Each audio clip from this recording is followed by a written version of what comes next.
Welcome back to Divulgence, everybody. I am happy to be welcoming back my good friend, author, filmmaker, researcher, William Ramsey. How you doing today, William? Doing good. Glad to be with you again, Jordan. Always a pleasure. Today we are going to be talking about the Parallax Views, starring Warren Beatty. It's an Alan J. Pakula production. It's part of what some call his Paranoid series, which also involves Clute with Donald Sutherland, which is a great movie, and one of my all-time personal favorite movies, All the President's Men with Dustin Hoffman and Robert Redford, rest in peace. But this one is also an amazing movie. It's got a lot of kind of nods and themes related to a lot of the 60s assassinations that went on, but a lot of the stuff is actually very relevant today with stuff going on. So yeah, we're going to run through that movie. We're going to show you some slides and kind of break down some of the different Easter eggs and imagery and symbolism and whatnot. So where would you like to begin, William?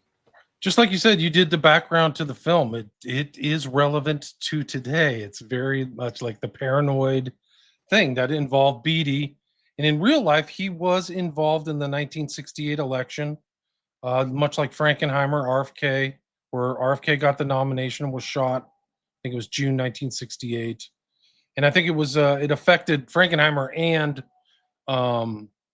Beatty. And Frankenheimer I've covered recently because of Manchurian Candidate. We did Manchurian Candidate last time. Correct. People who don't know. So this was kind of like like I was thinking another episode, this is what came to mind right away in the context of Charlie Kirk and all these other assassinations. And I was just on Sam Tripoli's Tinfoil Hat, who you've had contact with. And he named it the season of our episodes. The season of assassinations is upon us. And I think that's very apt and correct. And I think it's important how these movies, even though they're fictional, they have themes in them that rhyme or overlap with reality. That's why they're made, right? So even though All the President's Men is fiction, but it's obviously like attempted to be I would say it's from the left view of All the President's Men and gave credit to those two guys. That's a whole different story. That's a whole nother show. But I think Parallax View is really important. 1974. There was based upon a book by a guy by the name of Lawrence Singer, who had an intel background. He was a member of the OSS, precursor to the CIA. So this guy knew espionage and things like that. And his book, this isn't one of those things like Manchurian Candidate, where the book they base the film off the book. The book is very different in my understanding. I haven't read it all the way through, but it's very different than the film in that Lawrence Singer places this kind of parallax view about people getting killed after JFK, which is really a true story. And this one is different in that there's a bunch of assassinations after a fictional character, Senator Carroll, who was killed at the Space Needle in Seattle. And he kind of infamously stated, I think it's a very important phrase, and I've looked at this film over and over again. I've done a show with the PSYOP Cinema guys, but I've looked at this film over. He says something very important right before he gets shot. I'm too independent for my own good. And it just ties into reality, because if you follow the lead up of Kirk, I've been called too independent for my own good. If you look at Charlie Kirk, and what led up to his assassination in September 10th, he was becoming more independent, and it seemed like he was morphing and growing.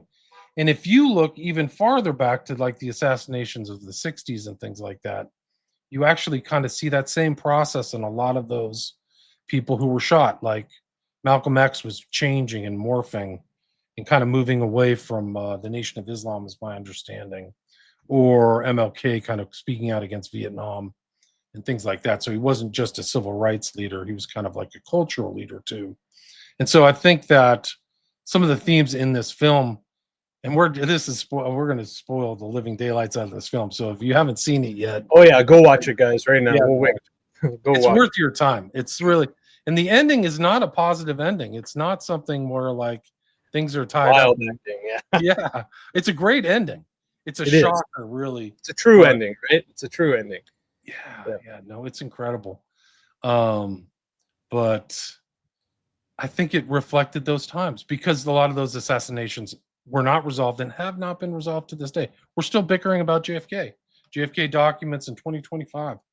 And it's an incredible event. That date, like all Americans, even though I wasn't even born yet, like we're still remembering November 22nd, 1963, because it was such an important change of an event. And so I think that Charlie Kirk will be something different for this generation. Charlie Kirk will be this generation's lone gunman. Like all these themes are popping up again that were in this film too, right? Yeah, they all pop up in this film. Absolutely. Right. So I think it's perfect time for us to be talking about it. Agreed. So I guess we'll get into the assassination, the first assassination first. I would assume we'd start there. Yeah, I think that we start there. We're going to ruin the clip. One of the interesting things just at the outset is the film is bookended by 2 Warren Commission exemplars. Yes, that's right.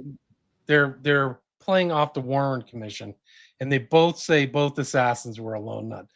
They said this is a press conference. There will be no questions. No questions. So they're just stating like this is what we know. So it's like a star chamber or something like that, and it happens at the very end. And I think that's a good device to kind of say like, oh, this is like the consensus opinion, and you better believe it, right? And I think that's happening with Kirk. Like Tyler Robinson shot him with a 30-06. I mean, it's incredible, like all this rifle stuff that's aped in this movie and that movie, and I mean, in the Kirk assassination. And like apparently you're not allowed to question whether somebody else did it in the I don't watch the TV, but apparently you're not allowed to kind of question the narrative that, you know, Tyler Robinson did it. And they did all these weird stuff, like just taking apart the Kirk assassination. He's not shot with a 30-06. A 30-06 will take down like an elephant, like a huge elk or like a moose. The bullet cartridge is like 3 inches long. It's huge. It has like kinetic force of like 1,400 pounds per square inch or something crazy. Like Charlie Kirk would have shown like huge. So even that's a problem. And then the guy like changes clothes, supposedly takes apart the gun and puts it back together. Like these stories are not credible. They're not credible. And then it takes time to like text his tranny furry boyfriend. Oh, that script is just very odd. It looks like something I would get if I like asked ChatGPT. Exactly. That's what a lot of people have said, right? It's like it's something AI would spit out. Like a lot of people say, like people his age don't use commas. You know, a lot of weird stuff. And he's a smart guy, like Tyler Robinson, the one that's portrayed on his mom's Facebook and all these other things. He's a high functioning person. He had a 4.0. I think there's video of him getting his scholarship. He apparently had a 34 on the ACT. That's like 99th percentile. And so he's bungling this shot that he shot Charlie Kirk because of hate. Which is very interesting language. It kind of apes like ADL language too. Like Charlie Kirk is a hater, which is really sus language. But I mean, just the overlap between this and the other thing is like these weird security services that are around Kirk and the security guards who do weird things. Yes. If you go back to like some of these assassinations, like RFK, there's a weird security guard right behind RFK named Thane Eugene Caesar. And Noguchi says like the shot come within like 6 inches of his head. So it's not Sirhan. And you see weird security things around MLK. And the Secret Service does weird things around JFK. And I don't know the story about Malcolm X, but I do think that the FBI had a lot of agents around him. So what's going on with Kirk? Like, who are these strange people around making weird things and not even going after his body after he got shot? Like, it's almost like they weren't in shock. Like, that's the thing. Like, you would hear that. They knew what to do.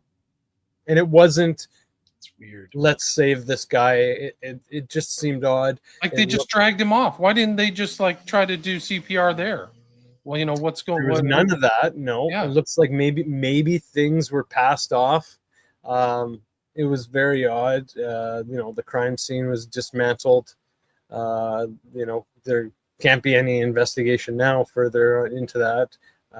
Very, very odd behavior by the security people. Right. So, and you see this kind of thing with the parallax view. This parallax for people is like, if you move to the left or right, your vision will change things. And I think I think Beatty's character's name is Frady, and that's kind of what happens to him after he changes his view, right? So it starts off with a shooting of Carol, and I think Frady's there, right? He's on the needle, and it's really a great shot. Cinematically, it's pretty cool because they're on the top of the needle, and then the patsy conveniently dies, right?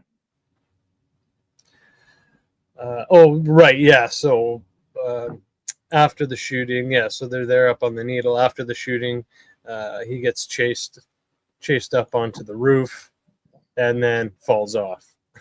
Very conveniently, right? Yeah. And this shot here, just personally, it just makes me think of RFK. Some of those famous shots of RFK on the ground, and they're tending to his neck. And everything, so that's just something that I see from that. Yeah, I would love to show video, but I don't think YouTube won't allow it. Yeah. What clip do you want to show? Well, what happens next, right? So, like, time passes. He also plays an investigative journalist, which is interesting because I think in the book he's a cop, like the main character's a cop. Oh, so it's kind of, yeah. So I think they changed that in the book. Yeah, let me see. That's quite different. It's a lot different. Yeah, and I think it's a good kind of convenient kind of thing because he's on this kind of investigative search, right? Yeah. So before we play your clip, and before we move on from this kind of part of the movie, I just wanted to point out a few things that I personally noticed. So it's on Independence Day. We have what's her name? Lee Carter. She's one of the witnesses of the assassination that eventually gets killed off. And it's interesting because she's wearing, she's dressed in similar colors as Jackie Kennedy on November 22nd, 63. That's one thing that I noticed. Also, her comment about, some say they don't know which party he belongs to. So they're already building him up as kind of a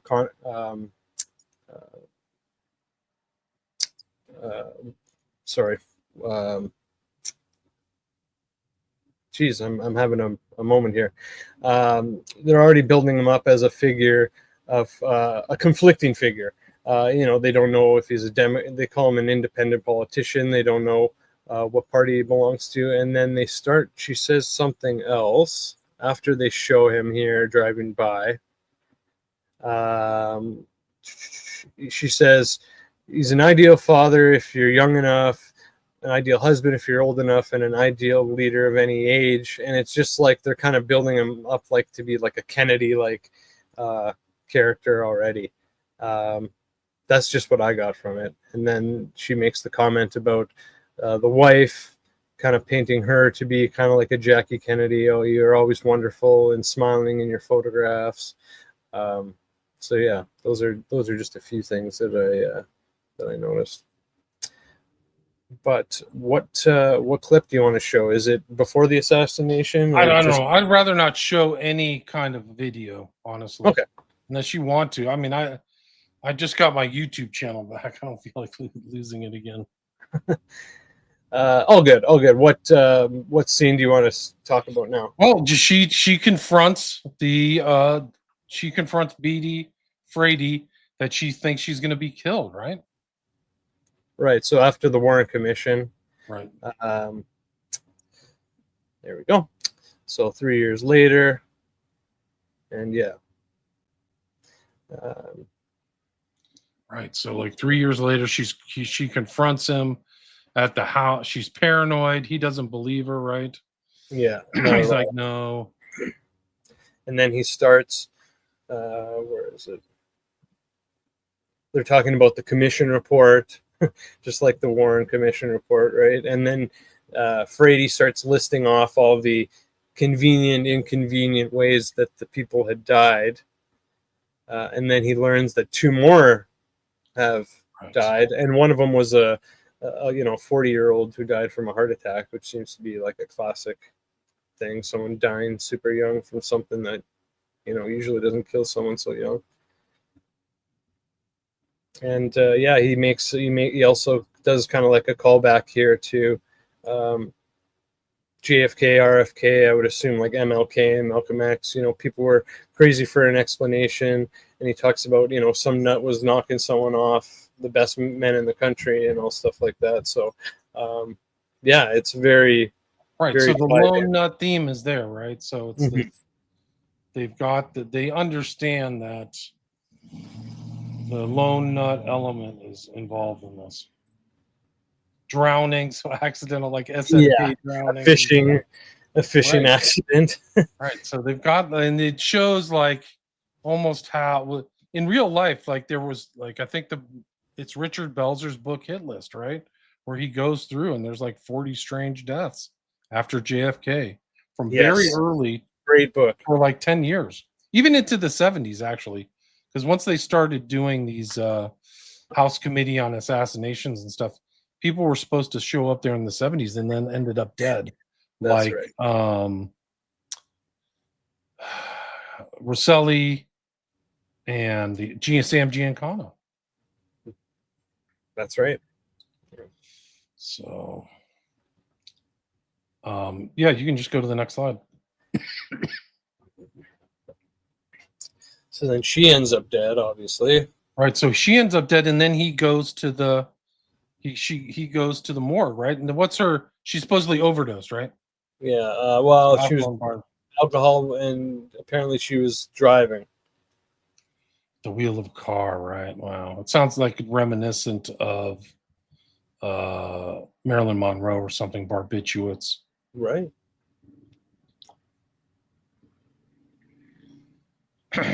So go to the next one. So now he's meeting up with his contact. They blame it on her. They blame her, the death on her. Some people want to die. Yeah, it's like a turn. So now he's meeting with his ex FBI friend, and the first thing he asks is about the heart attack. Right. And he tells him about the pep pill.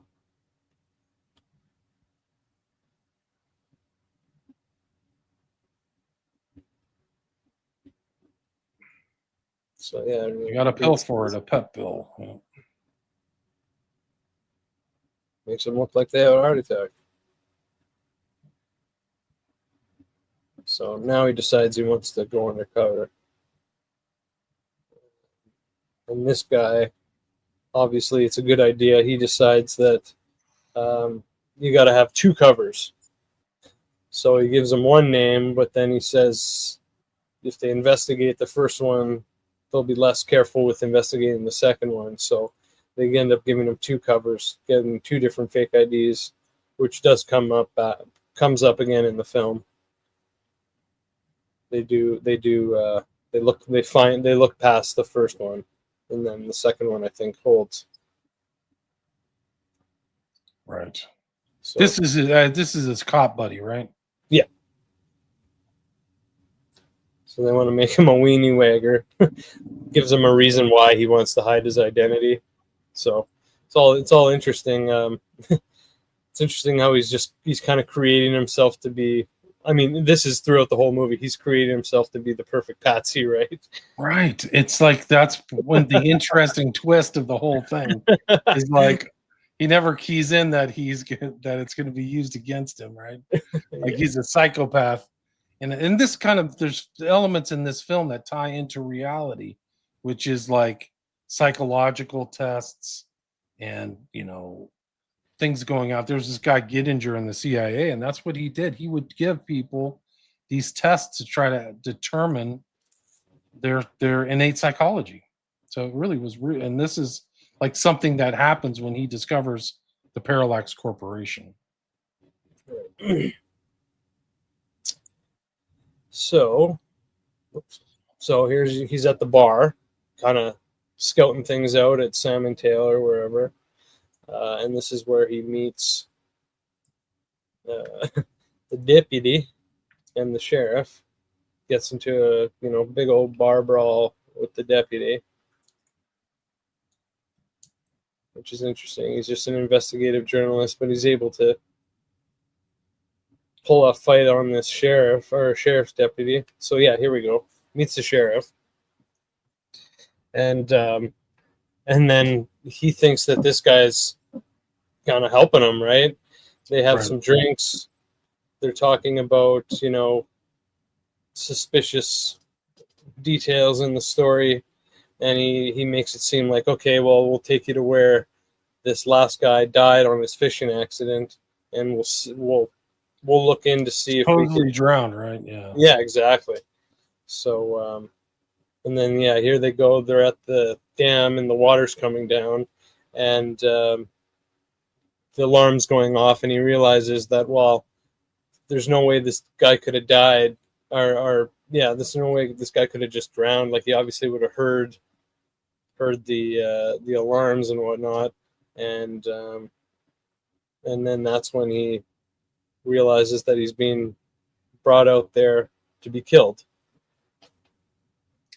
And apparently they decided on these shots that pervade the whole film as like very distant shots. One of the things that I researched is like a lot of darkness, like really intentionally dark lighting, and observance from a great distance, like Beatty's being watched, which is intentional. So I think it conveys like this kind of he's being watched view, which I think is right. Because he is being watched. At a certain point, he is being watched. I love that. I'm just noting that because that is huge. Yeah, I love that. That's like that's why I love Kubrick movies so much, because he's so creative and he does so much wild stuff. So you got to pay attention. So that's why I like going over these movies with you. That's a good one. I like that a lot. So yeah, he gets into a fight with this guy, and he ends up drowning. The sheriff ends up drowning. And then he drives back to the sheriff's house, and that's when he finally gets the clue on the Parallax Corporation.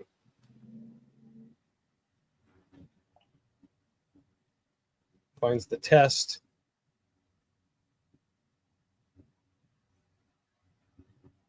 So then he goes back, he reports back to his boss, and he realizes that there's no APB. The police aren't looking for him. They said that the cop drowned accidentally. It's all just kind of conveniently covered up, right? They don't want to answer questions.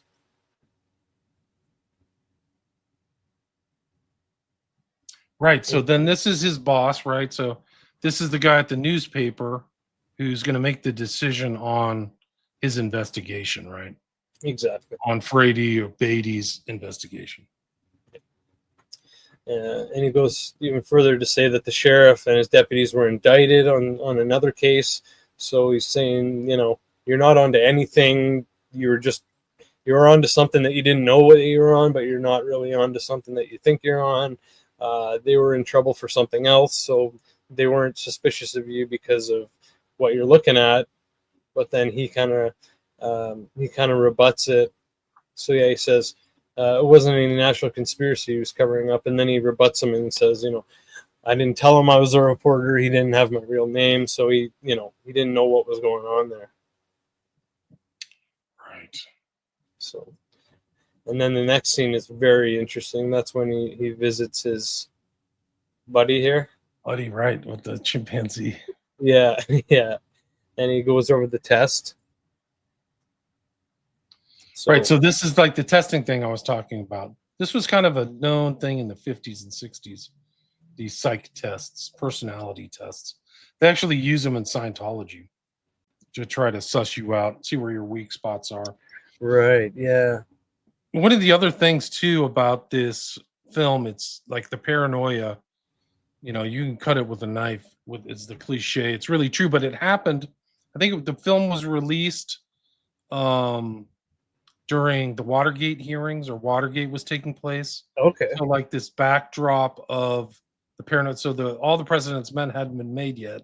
So this is released, and it was released 1 week away from the release of Chinatown, which is another kind of like, you know, dark underbelly type of film, right? And, Absolutely. one of the writers who got the, I think, Academy Award for Chinatown did a rewrite of the Parallax View. His name was Robert Towne, Towne. So it's kind of an interesting overlay. And I think this film was overshadowed by Chinatown. I think Chinatown won the Best Picture as well. Okay. But I think if you watch this again, the film holds up, man. From 1974, for me, Parallax View is still. So is Chinatown. So is Chinatown. Oh yeah. I mean, personally, I love movies between like 50s and 80s. Those are like, or even 70s specifically. Those are my absolute favorites. So yeah. But even for other reasons, yeah, these are still, you know, the old school Manchurian Candidate, Parallax View. They're really really good. I mentioned to you, I watched. Have you seen Targets? I watched Targets for the first. Oh, you told me about that. Yeah, that was an interesting one. I would check that one out. It's another kind of lone gunman kind of movie, essentially, and it's an interesting take. So yeah, there's a lot of interesting movies that have been made back then. You just got to find them, right? And some of them tell some very interesting stories, just like we were talking about the Frank Sinatra movie Suddenly, which is so eerily similar to the JFK assassination. Right. So Mission Impossible films, I didn't know that makes sense. Towne was a great writer. Dystopian Deep Dives, how's it going? Hi everybody, welcome back to my YouTube channel. How long it stays, I don't know. Right on. That's awesome. Yeah, but it's shot very darkly. If you watch it, it's not the weird. It's not like it's done in a soundstage, like a close soundstage or something like that. It's clearly like outdoors, wide angle views, paranoia. But yeah, if you want to go back to the slides. Sure. So, yeah, so this is where he picks apart the thing, and he asks them what they're trying to determine, and he says, well, it seems like they're trying to pull out anger, repression, frustration, different things like that. And then he asks them, you know, could it pick up potentially homicidal characteristics? And he says, like a killer? Yeah.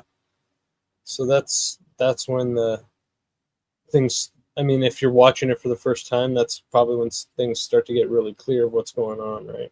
Right.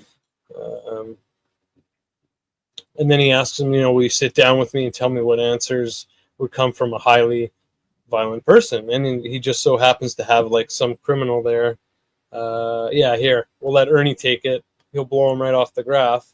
He hacked up his great aunt and he killed 2 ticket takers at a movie theater.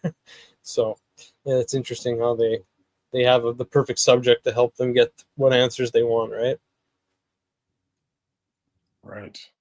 So yeah, he obviously takes the test, and yeah, they get exactly what they want from him. Yeah, go to the next one. So the next one is just when he's meeting with Austin Tucker. Right. This is the campaign manager. Correct. For the senator, right? Yeah, Senator Carroll. That's right. Right, Senator Carroll. So then he wants to show him some photos that were taken at the Space Needle. And then he shows him this shot, which shows, I believe those are both of the shooters. There's the actual shooter, kind of Sirhan like guy. Right. And that's then, the real brought-in killer right there, yeah. And then there's the backup guy who comes more throughout the movie. There he is again. The Parallax employee, right? Yeah, exactly. Yeah. That's the whole thing. When these things are set up, like somebody's not going to get out alive, and there's all kinds of people involved. It's usually not just one or two. It's a whole squad. Like I think it was Lisa Peace's book, A Lie Too Big to Fail. They had teams on every exit of where Robert Kennedy could go. That's what she said. So like if he didn't go out through the pantry, they were going to get him in some other spot, you know? Like that's how crazy it was. So I think that like they overarch, they front load all this stuff. Somebody's going to be somewhere sometime. Just like when you see Charlie Kirk, there was the strange Zen guy who made a distraction. People are seen in the audience with guns. I mean, just a lot of really weird stuff. The high-tech overflying drones people have found. Like, what the heck is that doing there? Moving at a very strange... The drone was moving in parallel with the wall of the building at UVU. Like it wasn't doing some kind of strange flight. It was doing it in a very sophisticated, controlled manner. So, I haven't heard about the drones in the Kirk. Yeah, no, there's definitely a drone. Yeah, let me see if I can find it. It's a high-tech drone. It's supposed to look like a little bird, but I mean that's another exemplar of like what the heck is going on? Why is that? And like Netanyahu's talking about drones. Like, I'm not saying that drone was the one that killed him, but there's like high-tech drone. Like, it's crazy. Oh, there it is. Yeah. See if I can bring this up.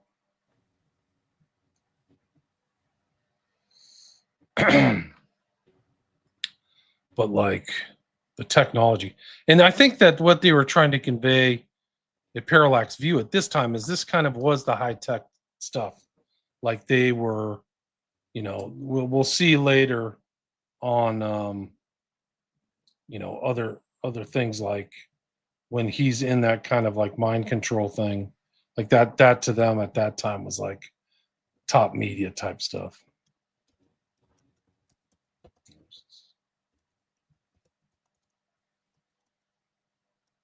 Can you bring that up? Absolutely. All right, so the first... There's one right there. It's at the very top. But it's moving in a strange fashion. 2.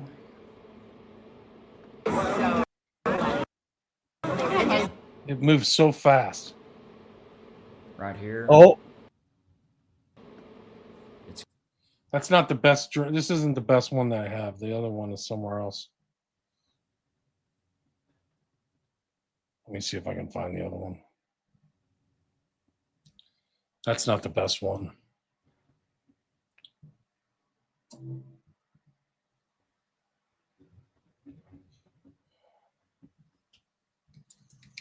you want to continue with the slides? Absolutely. So then, yeah, after they have their conversation, what happens? Boat blows up. Boat blows up. 3 perish in boating accident. So it's just, you know, they're showing another newspaper clipping about this suspicious death. It's just like such a consistent script with these guys, right? Right. I just didn't have that drone thing set up. I have it somewhere. Yeah, no problem. Take your time. And then he goes back to his boss, and then that's when he's supposed to be dead on that boat, right? He's supposed to be exactly. Yeah. So he tries to use this to his advantage. Goes to his boss and says, you know, you're the only one that knows. Don't tell anyone. Which, if you've ever seen like The Departed or any similar cop movie where he's going undercover and like only his lieutenant knows or something similar to that, that could be very problematic if that guy gets killed off, right? So some foreshadowing there. And this is where he tells them, yeah, who's ever behind this is in the business of recruiting assassins, which is just a wild concept to think of. I mentioned in a show earlier this week about Narut. Have you ever heard of Narut? Narut? Yeah, N-A-R-U-T. That's a question. Have you ever heard of Narut? A guy named Narut. I don't think so. Sorry, I was muted. I don't think so. That's fun. He was a military commander who, like, their job was to recruit assassins from. He wrote a paper, and their job was to recruit assassins from convicted criminals in jails, and then distribute them around the world. He wrote a paper about it, and then he walked it back. I have to do a show on the route because he's so important, and it ties into this guy Boatner, Bettner. If you remember Waltz, he supposedly was instructed by Waltz to kill 2 politicians in Minnesota, and it was taken right off the media.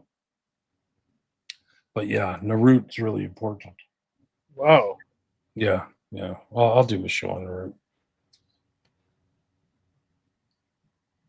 Interesting.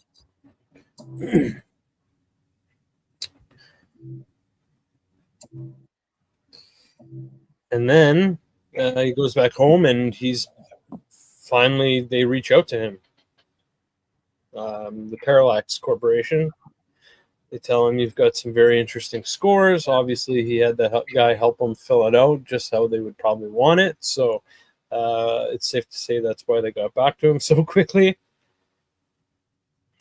And during this whole scene, I kind of really like the scene because he's just playing such a character. He's playing like, oh, I don't give a shit about this, and he's trying to be like a really aggressive guy and just show off those tendencies that they're looking for. You know, he's cooking.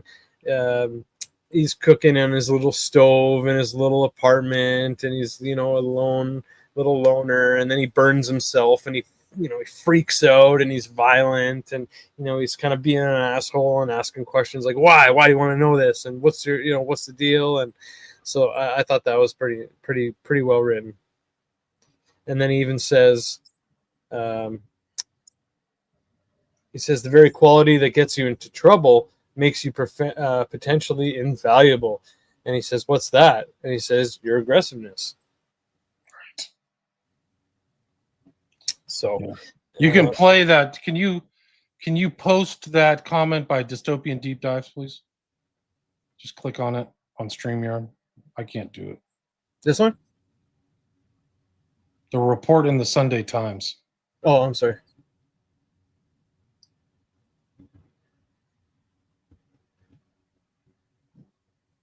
Where did it go? It's the most 1138, just right at the very bottom. It's on StreamYard. Oh, I'm sorry. Oh, here we go. Yeah. You must have got it first. Sorry. There you go. Thomas Narut. Yep. Paper on anxiety and stress. This is like mind control stuff. You put people in traumatic situations and then adjust their brain. But he was like a naval psychiatrist and a Boys Town background too. It's a whole nother show. I have to do it, but it kind of ties into this. It ties into this. That's awesome. That'll be an interesting. That'll be a good one for sure. I'll have to put it together. Yeah, so the aggressive. So this is the intermediary between Frady/Beatty and the Parallax Corporation, right? Yep, exactly. So then after people want to watch my live streams, you can actually I used to live stream a lot to Rumble, X. Go to my X page because I'm not censored there, and then Rockfin too. So I've just been able to stream back on YouTube, and both of my channels have been monetized. So I don't know how long this will last. I don't trust them, but in the interim, you can go to X, Rumble, or Rockfin and just follow me there. Beautiful. Always good to see you coming out on top, man. You deserve it. That's for I don't know. YouTube did me dirty. Yeah. They do a lot of freaking people dirty, unfortunately. So I hate to see it happen to you. Okay, so after he gets this visit, he goes for his Right. experience. So this is the assassin training montage, right? That's And right. So should we just play? Should I just play that? I don't know if you. I think we should just stay away from video. It's Yeah, important, okay. and it kind of reflects what Alex DeLarge went through in A Clockwork Orange, which I think Exactly. came out Thank you. Exactly. Let me find a little bit of a. Clockwork Orange was 71. Okay, so here's a little write up on the montage just for people. I mean, hopefully you guys have seen it by now. So most of the images used in the assassin training montage were of anonymous figures or important historical figures, featuring, among others, Richard Nixon, Hitler, Pope John, Lee Harvey Oswald. They show the picture of him getting shot. They show Marvel superheroes like Thor, and they're showing it's juxtaposed with different caption cards like love, mother, father, home, enemy, happiness, me. So it also the montage also captures the confusion of post-Kennedy America by demonstrating the decay of values and long-standing traditions. And just like you said, it's been compared to the brainwashing scene in Stanley Kubrick's 1971 film Clockwork Orange. So it's obviously it's trying to implant many different ideas into his brain on all these different subjects. In an isolated room, right? And he's stuck watching straight ahead. So these are all kind of techniques. So it's really interesting. And I think there's a couple shots where he's really taken like far away, like he's at the back of some theater or something like that. Yes, that's right. On his way out, he sees the guy, the shooter, the employee, the every guy, right? From the Space Needle, right? Yep, exactly. So he follows him.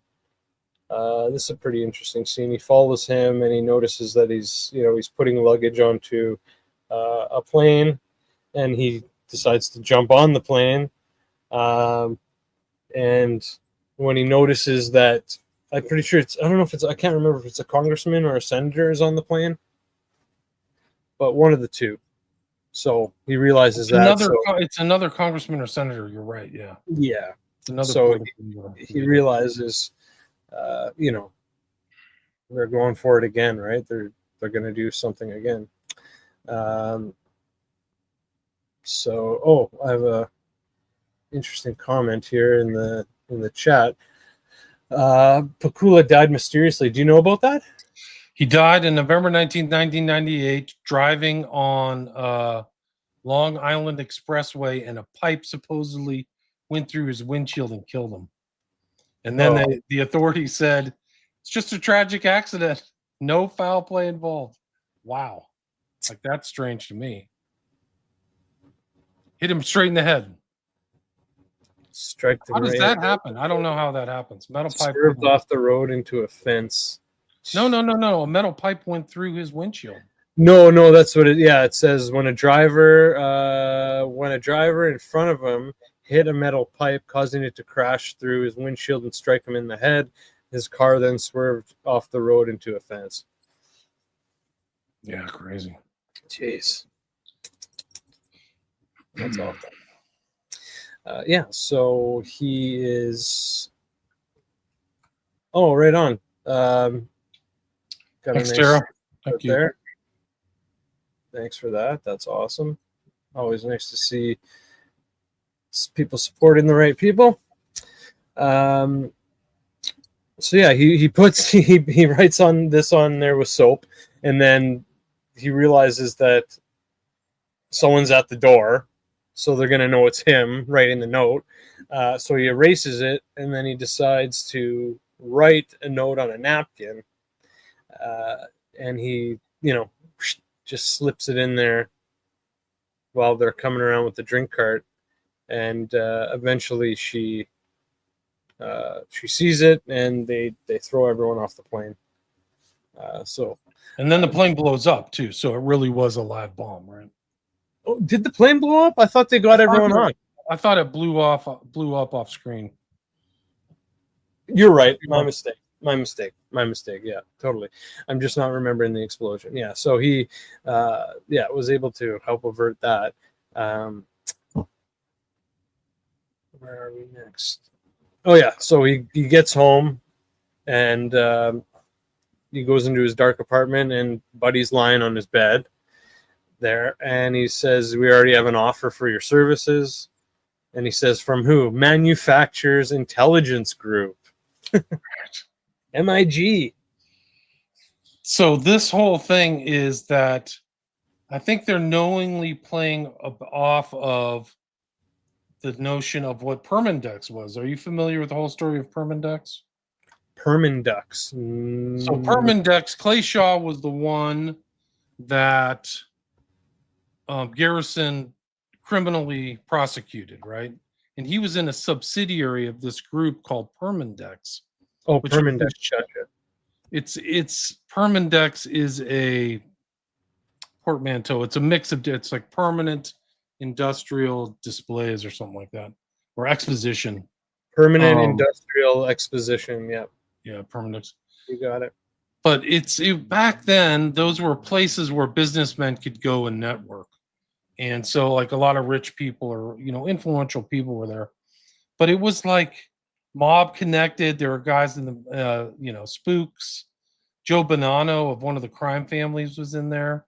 So it's just like, it was very dark. And like there were supposedly payments. Like some people have said that Permindex was an essential component of the JFK assassination because that's how payments were distributed through like money laundering. And that's kind of what this manufacturer's intelligence group sounds like. It's something like that. And Shaw was definitely connected. He was the right guy to kind of sue. He was a Knight of Malta, was a decorated military veteran of World War II. So he was connected. There's no question about it. Interesting. Well, that's all it's just kind of like those cookie cutter details that just keep coming up. Permindex is another show like Naruto. Permindex. Okay.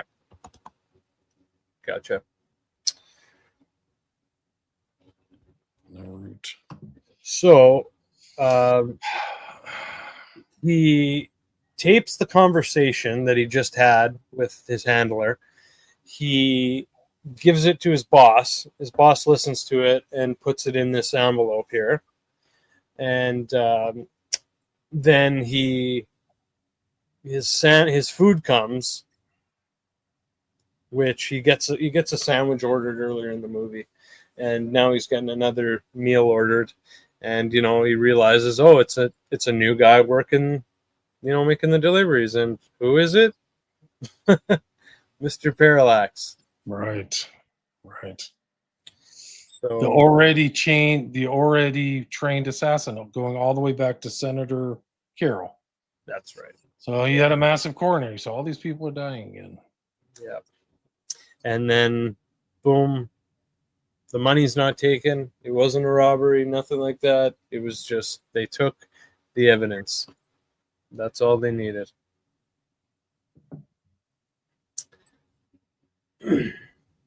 So This here's is actually a real scene in downtown LA. So you can actually go to the site of Parallax View here. It's in between downtown LA and Koreatown. That building is still there. Do you know what that building is? It's a federal building, yeah. It is a federal building. Okay, I thought I can bring it up on Google Maps. Sure. I feel like I've seen that many times, actually. For some It reason. may have been in other things. It's It's from an era where it looks super modern. I don't know if it has that same panache right there, but at one point it was. It's across the street from a church, I think. Where is it?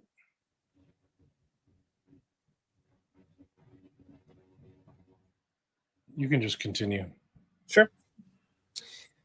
So he is again. He's meeting with his handler again. These next few events kind of confuse a few people, so it's good we can go over this. I noticed reading comments on other sites, some people were confused by what happens in these next couple scenes. But anyways, he's meeting with his handler and he's telling him to go somewhere. He's going to meet with a team member. And when he goes to the hotel to meet him, you can't really tell from here, but the guy checking in, that's actually the deputy of the sheriff that was killed, the deputy that he got into a fight with earlier. So that's obviously sketchy. So now we know that this guy works for Parallax too. I guess he doesn't necessarily know or think he's getting set up. He just knows that this is going to be trouble. So what he does is he makes a phone call to the guy's room. He just essentially tells him there's been a change of plans. Don't unpack your bags. And he leaves him some money at the front desk, probably to help him make it more convincing. And he gives him instructions to fly to Honolulu, kind of gets him off his back, right? At that point, he returns to Parallax, just to kind of snoop around, and then he notices, I forget who he's following, but he's following, I'm pretty sure it's the regular, or the guy that keeps popping up, Mr. Parallax, the other assassin. So he's following him into this, I guess it's like a convention center, something like that, which is where they are practicing for, which I assume is like a kind of a campaign-like event or a rally. It's like a nominating committee, like JFK. Right? Something having to do with the nomination. Big enough to be in a convention center. Yeah. And I forget, what's the guy's name? Is it like Senator Hammond?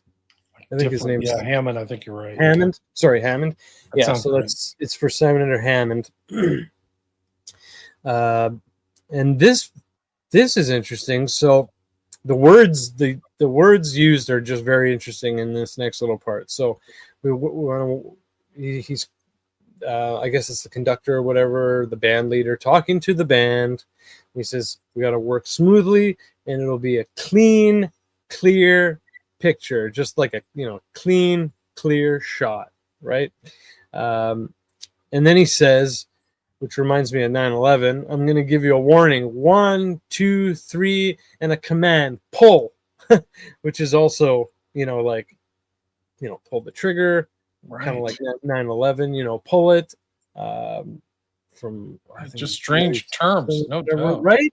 Yeah. It's like Charlie Kirk. They're talking about mass shooters.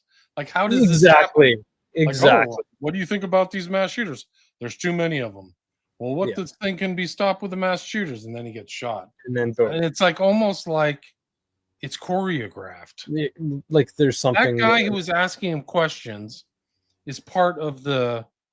I forgot what they were a counter Kirk group. He wasn't an independent. Yeah. Oh, okay. I remember seeing an interview with him. There's a streamer by the name of Destiny. Have you ever heard of him? Yeah. He was running this kind of counter Kirk operation, and that guy was part of it. He was one of them, like in the left-wing activist groups. I didn't know that. Yeah, no, and it adds another level of oddity to the Kirk shooting. Like, why are you there at that time? Who sent you there to confront Kirk? And why did the shot or supposed shot take place when you're asking him about mass shooters, which we're in this kind of mass shooter cycle? Like, it's crazy. It's absolutely crazy. Right. And Destiny, this guy has really weird connections. Like it gets really crazy. So he's like one step off this anti-Charlie thing. Can we talk? Yeah, can we get into that real quick? Before Well, that's all I know. I don't know what else. Oh, sorry. Okay.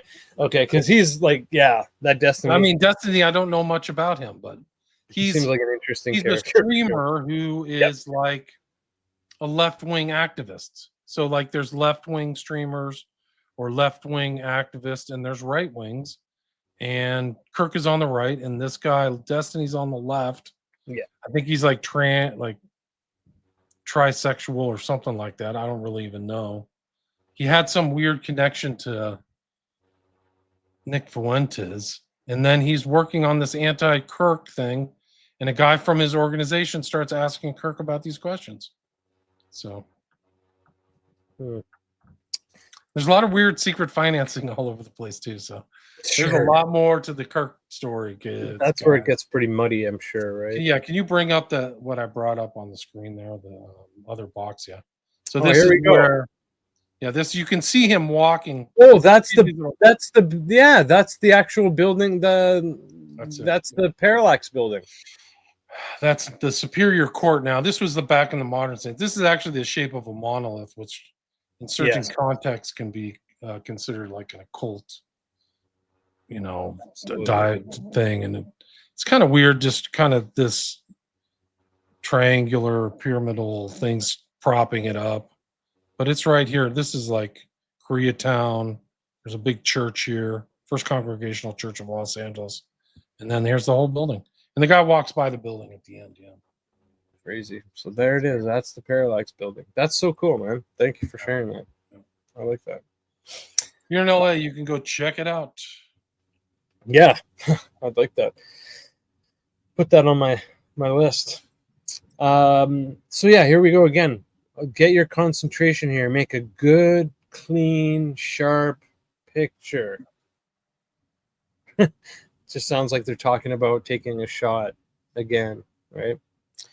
So while this is all happening, here we got. He's still following. Frady is still following this guy, right? Yes. He follows him up into the rafters of which kind of this overlaps with the end of Manchurian Candidates, the same kind of motif. Yes, that's right. That's right. It absolutely does. It absolutely does. So here we go. As Hammond Hammond comes in, just to kind of go over the plans of the rally or whatever. And as he's driving away, bam. Takes one, right? Another assassination. But Frady doesn't have the rifle. He doesn't have anything, right? Nope. Frady's just running around. So at this point, he's hoping that, okay, I'm about to prevent something. But all of a sudden, boom, a shot goes off, right? And it's like, oh, shit, what's going on? Frady looks down. What does he see? Oh, wow, a rifle's right there, almost like Kirk, right? They found a rifle in somebody's front yard or something like that. Something like that, exactly. Intact. Like he took it apart and then put it back together. Yeah, how does this make sense? Yeah. So he looks down. And it's also like an unregistered, it's almost like some kind of Mannlicher Carcano. It's like an unregistered, no serial number 30-06 from World War I. Like, okay, I'm going to go kill a major figure with grandpa's freaking World War I rifle. I have like a 135 IQ. That's the smart move. It doesn't make any sense. Yeah, because this guy's very smart, right? So, dude, we know he's smart. He got a scholarship. They gave him money. That you don't trip on that. That means hard work for years. Right. So wow. So the rifle was from World War I. Wow, that's the report that I heard. One of the real tells is there's a lot of disinformation and malinformation, which is always a tell in these assassinations, much like the Warren Commission. Like it's total malinformation, the whole Warren Commission. Like who has the power to do that? To make the fake Warren Commission that kind of is what bookends this film, this kind of fake commission. And that's the question you have to ask about JFK and the Kirk thing. Who has the power to distort the facts and keep things cloudy and muddy and murky intentionally, and lay false holes and put in disinformation? Like, there's information manipulation taking place on the Kirk. It's only been 3 weeks. It's still happening right now. It's not clear. So Yeah, no, not at all. Not at all. he wasn't shot with a 30-06, that's for sure. That's what they're telling us. So he sees the rifle, and essentially that's kind of when things start to click. Like, he starts to figure out something's wrong. Frady finally figures out what's going on here. And then all of a sudden, he's up there with the rifle, and look at that, right? How perfect! How perfect! It's just like kind of similar to Charlie Kirk in a way, where he's up on the roof. He's up on the roof, right? Perfect place to be. So then he starts to, after hiding for a bit and running around, he decides to make a run for it, but boom, someone else sees him. So he's running for. This is a wild scene. The end scene is pretty wild. He's running towards this white light. It's just like the end of the movie. It symbolizes, the end of the movie. It symbolizes, getting away free. It symbolizes life or death. He's so close. Coming to the truth. He's coming to, yeah, right. Thank you. But like so many people, when they're so close to the truth, bam. Which is what it bookends with the intro, where the guy's the waiter, but he's probably not the real shooter, right? Right. Did we see him shoot Senator Carroll? I don't think so. No, he's just there for backup. Yeah. He's the one that he didn't know he's a patsy till the very end, much like Oswald. He slowly realizes he's the patsy, Oswald does. Yeah. And then he's like, oh, I'm the patsy. Oh, shoot. I'm in trouble. Yeah. What's going to happen next? He doesn't know it till the very end. He's just swimming around these murky waters. He doesn't know what's happening. And then it's like, now I get it. They were going to kill Kennedy. Yeah, it kind of, in a way, this kind of symbolizes Oswald too, because like where Oswald went to Russia and was dipping his toe all over the place. This guy is the same thing. He's going into the Parallax Corporation. He's dipping his toe here. He's setting his own kind of legend. He's setting it just to stay. He's writing his own legend. Exactly. Yeah, his own legend. Exactly. So we don't see the movie ends, but you can see like that's what they're doing with Oswald. They're making like fair play for Cuba and all this other stuff. And he's a Marxist and all that, which I don't know if there's really that much evidence that he was a really true believing Marxist, but there was enough to make him one. Oh, right. Which now is like evidence. So-called evidence can be even thinner, and they'll paint it on, right? Right. This movie is so good, guys. You got to check it out. I know we ruined it, but it's even worth a watch. Just even if you know the whole story, it's just. Oh yeah, well, it's like those. It's like just like I said, it's like a Kubrick film where you could rewatch it and you can pick out different things. Yeah. So, just like you were saying, it bookends with the Warren Commission again, but just like you were saying about Oswald. So here, lone gunman. They revealed Frady was obsessed with the Carroll assassination. So they're making him out to be, this unhinged guy writing his legend yet again, right? So, in his confused and distorted mind, he seems to have imagined that Hammond was responsible for the senator's death. Right. And then this is a good one. Right at the end, he says, although I'm certain it will do nothing to discourage the conspiracy peddlers, there's no evidence of a conspiracy. And then, of course, there will be no questions. It's still the same today. It's like, look at where is Kash Patel and where's the conference? of people asking him questions. It's not, that's another tell. It's not happening. There isn't something where like, here's what we know, and I'm telling you, and we're the most transparent, administration ever. The fact that it's not there tells you everything. There's so many tells of like connections and collusion around Charlie Kirk that people just have to be super suspicious. I love the way they use conspiracy peddlers because we haven't gotten away from that.